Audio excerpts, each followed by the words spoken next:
पाप कर्म का फल। बहुत समय पहले की बात है। एक राजा महल के आंगन में लंगर का आयोजन किया था।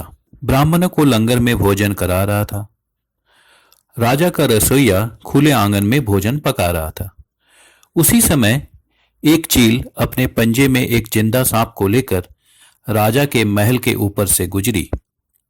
तब पंजों में दबे सांप ने अपनी आत्मरक्षा में चील से बचने के लिए अपने फन से जहर निकाला।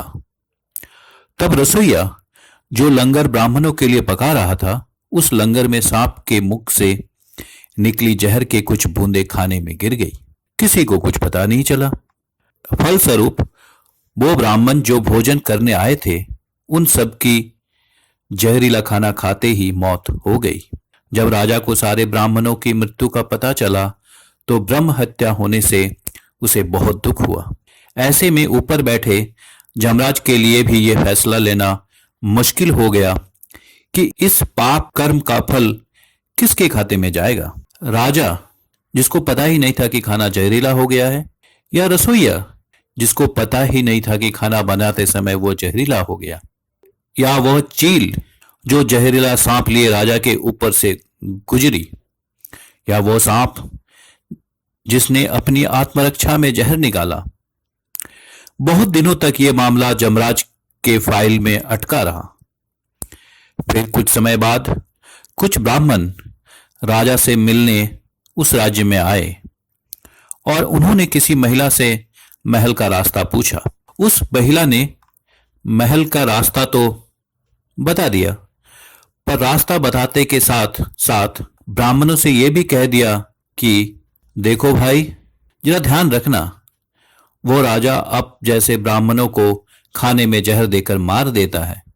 बस जैसे ही उस महिला ने ये शब्द कहे, उसी समय जमराज ने फैसला ले लिया कि उन मृत ब्राह्मणों की मृत्यु का पाप का फल इस महिला के खाते में जाएगा और इसे उस पाप का फल भुगतना होगा। यमराज के दूतों ने पूछा, प्रभु ऐसा क्यों, जबकि उन मृत ब्राह्मणों की हत्या में उस महिला की कोई भूमिका भी नहीं थी।